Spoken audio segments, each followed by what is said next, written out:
Tonight, Joran Vandersloot goes on the record, and he has a horrifying, shocking news story about what happened to Natalie Holloway the night she disappeared. 18-year-old Natalie Holloway vanished on the island of Aruba on May 30th, 2005. Now, since Natalie's disappearance, Vandersloot has been arrested twice in connection to her disappearance, but never charged with a crime. Vandersloot went on the record with us in 2006, claiming he had left Natalie alone on a beach. Then, in February of 2008, Vandersloot was shown on hidden tape saying that Natalie had collapsed on the beach and that he had disposed of her body. Well, now his story changes again. Joran contacted us, claiming he wanted to tell us the truth about what happened that night. He produced as evidence 3 telephone conversations saved on a digital chip. Joran claims the recordings are conversations between his father and him. If authentic, the recordings suggest that Joran told his father what happened to Natalie. On a weekend, we slipped away and we went halfway around the world to interview Joran Vandersloot. Now, before you watch this interview, we need to warn you, the greatest shock of all will come at the end of the hour, and you may or may not totally change your mind about this interview. Now, Joran Vandersloot goes on the record. All right, Joran, here's what I need. We've licensed this chip from you, and with some conversations. And when we took that chip and gave it to an expert, the expert was a little bit confused, so I need to get the facts and circumstances around it so we can corroborate it, so we can go out and investigate and do what you ultimately want. And maybe I should ask you, what do you ultimately want out of this? I guess for it just all to be over. For just, yeah, that's it. Just for me to be able to get on with everything and feel okay. That's what I ultimately want out of it. And I know if you guys look into this that you're going to find out, I think, definitely with everything I gave, if you're really going to look into it, you're going to stumble across something that will get you more answers. I'm sure about it. I know it. All right. Now, the chip, are there 3 separate conversations on this chip? Yeah, 3 separate conversations. When did they occur, and with whom are the conversations? They occurred about a month ago, I think. Maybe longer, 2 months ago, longer. And yeah, about the person that the conversation's with, I don't actually really want to talk about. But yeah, that's just I was just giving that to you for, to collaborate, as that you could actually see and have something to show to go look into this. That was my. Well, from what I understand from our first conversation, and I've got to make sure I really tie this down, because in order for my network to continue to continue to let us investigate this story, I've got to have it really straight and nailed down. Mm-hmm. And you have told us now something that's very different from what we understood to have happened. And from the chip, it's that there's a conversation with your father recorded. Actually, there are 3 conversations with your father recorded, right? There's 3 conversations. One was in January, about? They were in, I don't know. I don't remember the month they were in. But it was this year? It was this year, yeah. And he was in Aruba, and you were where? And I was in Holland, I think. One for one, and the other one I was here. Was it always, did you use the same cell phone, or did you use Skype? How did you do these how do you record these? On the cell phone. Just on the cell phone with the record option. And was he using your hard line at home, do you think? No, I think he was calling from Skype, yeah. Okay, so he's on Skype and you're on a cell phone. Mm-hmm. All right. You met a guy in February of 3 years ago who said he was interested in something. What was he interested in?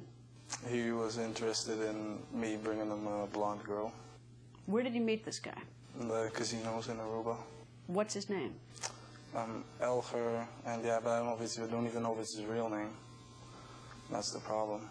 I don't even know if it's his real name. I wasn't worried about that at the time. It was just more like a casino, going, having fun there, and he's one of the persons I saw there. I didn't hang out with him. I didn't do anything with him. Did you only see him one time in February? No, more times, like 2 times or 3 times. Or I've seen him over a period of 1.5 years or something. Is he an Aruban? I don't know. I don't know where he's from. What language did you speak with him? He spoke Dutch, he spoke Papiamento, and he could speak English too. About how old a man? Older man. I can't say how old he was. 30, 40. Did you sit at the same table with him? Yeah. One time I played poker with him. One time I played blackjack with him, but he usually played blackjack. That was the game he used to play. Okay, so you met him in February of '05 at the casino. You know his first name. And he said he wanted what? He said he wanted to see a blonde girl. What did you take that to mean? I wasn't even thinking about it. Like, I did not know what he wanted at all with it. Did anything offered in exchange for it? Yeah, he offered me money. And what did you say? I said, okay, sure. And so February of '05, you have this conversation with him in a casino, and between February '05 and about May 30th, '05. Did you see him at all? Yeah. Before that, he was telling me he was just acting like a high roller in there and spending money like was nothing on blackjack. And then he was always talking about going out, doing stuff. I know he goes from Venezuela to Aruba. I know that. That's what he was telling me, at least. And yeah. Did he ever say what he wanted a blonde girl for? No.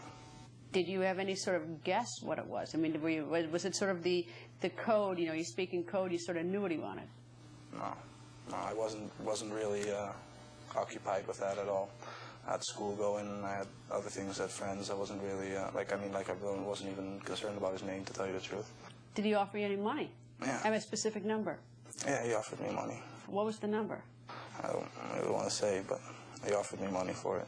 Well, yeah, I mean, come on. I mean, look, we've come halfway across the world. You know, you want. This is what you've told us, Joran, that you want this investigated because everybody seems to think something happened, and you told us something very different happened, and there's a possibility that she's still alive. Yeah. So, I need to be able to get this information out of you, so that I can, get my company to continue to finance, because it's going to take us to Venezuela to find this guy. We got to look for him there. That's what I want. I know. That's why you contacted me. At least that's what you told me, is that you want that. If I get that information, we can track it down. Yeah. So that's why I need to pull these facts out of it, because that will corroborate the chip and will help me in the investigation. Okay. Well, you only gave me $10,000. Okay. No, but that's later. But between February and May, did he talk money with you on a specific number? No. All right. Natalie, what day of the week did you meet Natalie? It was the 30th. But what day? Was that a Sunday night? Yeah. Okay. Yeah, Sunday night. In the days prior to that Sunday night, did you have any conversation with this man? A week before, I think. Yeah, a little before. A couple of days before. 5 days before. At a casino? Mm-hmm. Did you have his phone number? Did not have his phone number. It's only at the casino where I saw him. That's the only place I ever saw him. All right. So what happened the day you met Natalie? Well, the day I met Natalie, I remembered what he said. And as I was leaving the casino to leave, I went by the Radisson Casino, and he was there. I spoke with him, and he's like, yeah, so then he's asked me for, okay, all I want is to if you bring me a blonde girl, let me know, give me a call on this number right here. He gave me a phone number, and then he said to meet him at the beach by the Marriott if I ever got a girl, and that he would give me $10,000. That was on the day that you met Natalie? That was on the day or the day before? The day before. The day before you met Natalie? Yeah, or 2 days before. 2 days before. So the day you met Natalie, you met her at the Excelsior in the Holiday Inn in the afternoon. Or actually, you met her with a group of people. And about what time did you leave the Holiday Inn Excelsior on that afternoon? I don't remember exactly. In the afternoon sometime. When you left in the afternoon, had you made plans to meet with Natalie and her friends at Carlos and Charlie's? Yeah, she had asked me to go out and meet her and her friends there. Was it your intention at that time to contact the man who wanted to buy a white woman? No, but I had it in the back of my mind, yeah. Right. So you left the Holiday Inn, and then where did you go? Then first I went to the Radisson. And talked to him? Yeah, and I played a little poker there. And then I went to... Then I called a friend of mine who didn't pick up his phone. And then I called other friends of mine, asked them if they wanted to go out, and yeah. And the other friends were? Were Deepak and Satish.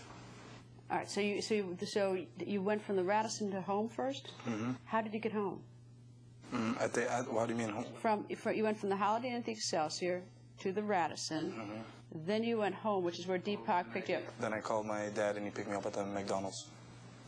But that was from the Holiday Inn?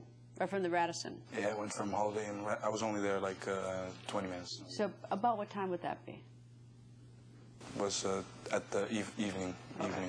You go home, and what do you do when you get home? Took a shower, went on the internet, and I wasn't even sure if I still wanted to go out or not because I actually had school the next day. And then, then Deepa called me like, okay, we're gonna come with you. We're ready, on my way now. Because the Newcastle show is closed at 12 o'clock too that night.